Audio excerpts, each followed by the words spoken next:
Hello friends, welcome to our channel. Friends, आज हम देखेंगे क्या पति बीएनएसएस सेक्शन 144 यानी भारतीय नागरिक सुरक्षा संहिता सेक्शन 144 के तहत भरण पोषण यानी कि मेंटेनेंस का केस जीत सकता है। चलिए जानेंगे।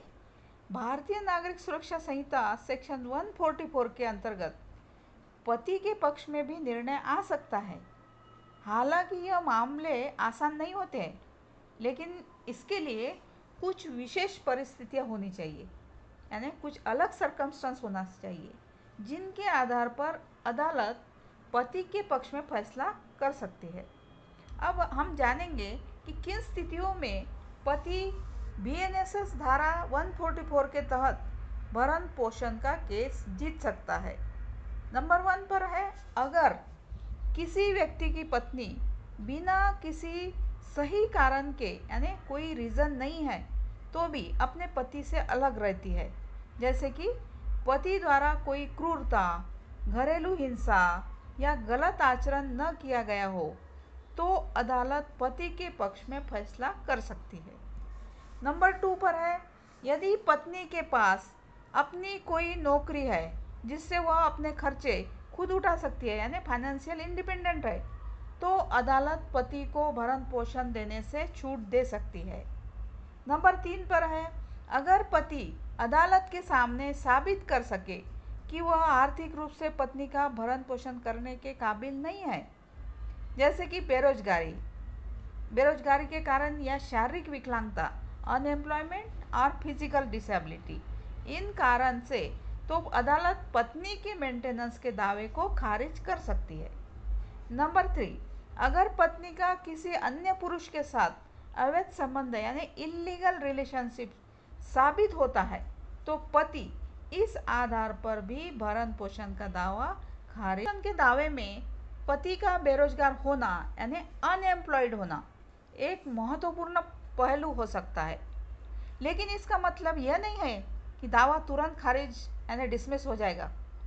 अब इसका सरल भाषा में हम मीनिंग समझेंगे, जैसे कि यदि पति बेरोजगार है तो उसे अपनी आर्थिक स्थिति यानी इकोनॉमिक सिचुएशन साबित करनी होगी। अदालत यह देखेगी क्या पति ने नौकरी पाने के लिए कोई उचित प्रयास किए हैं या नहीं, यह अदालत देखेगी। नंबर 2 पर है, यदि पति नौकरियों के लिए आवेदन कर रहा है तो यह उसकी स्थिति को मजबूत कर सकता है। नंबर 3, अदालत पति की बेरोजगारी के साथ साथ पत्नी की आर्थिक स्थिति यानी इकोनॉमिक सिचुएशन पर भी विचार करेगी। नंबर 4 है, यदि पत्नी काम कर रही है और अपनी देखभाल कर सकती है तो भरण पोषण का दावा कमजोर हो सकता है। अगर पत्नी की अच्छी आय यानी अच्छी इनकम है, वो फाइनेंशियल इंडिपेंडेंट है, तो अदालत पति की बेरोजगारी को ज़्यादा महत्व नहीं देगी। नेक्स्ट नंबर है, अदालत ही यह तय करेगी अगर पति अपनी बेरोजगारी के कारण भरण पोषण में होने वाले खर्चे का भुगतान यानी पेमेंट नहीं कर सकता है, तो यह उसके पक्ष में एक मजबूत तर्क यानी स्ट्रॉन्ग आर्गुमेंट हो सकता है।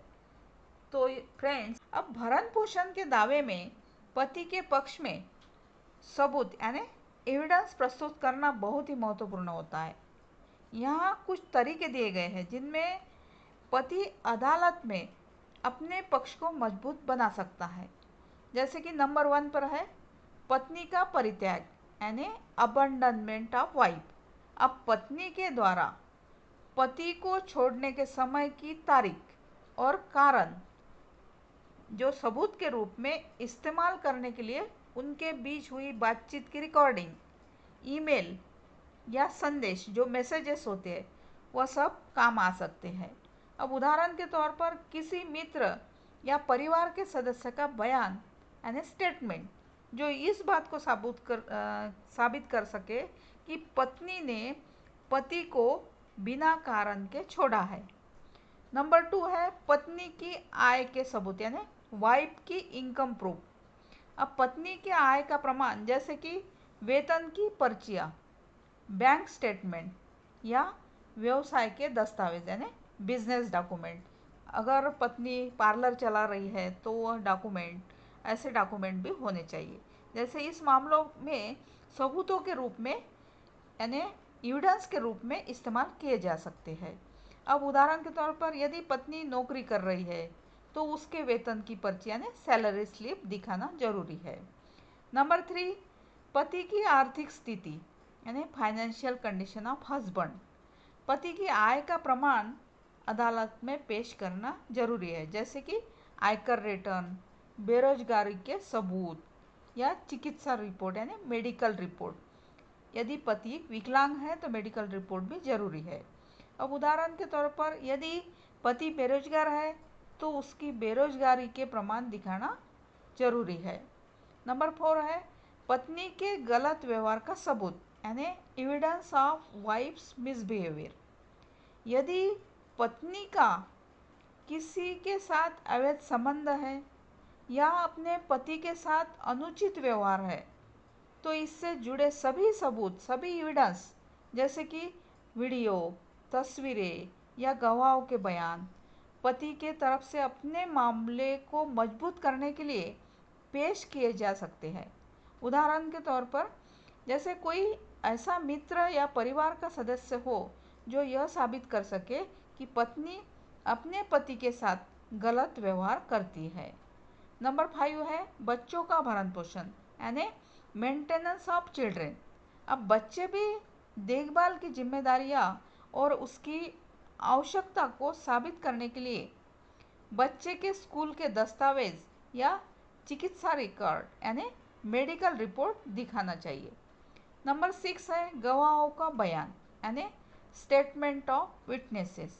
ऐसे गवाह की सहायता ले जो पति के दावे का समर्थन कर सके यानी पति के साइड से समर्थन कर सके।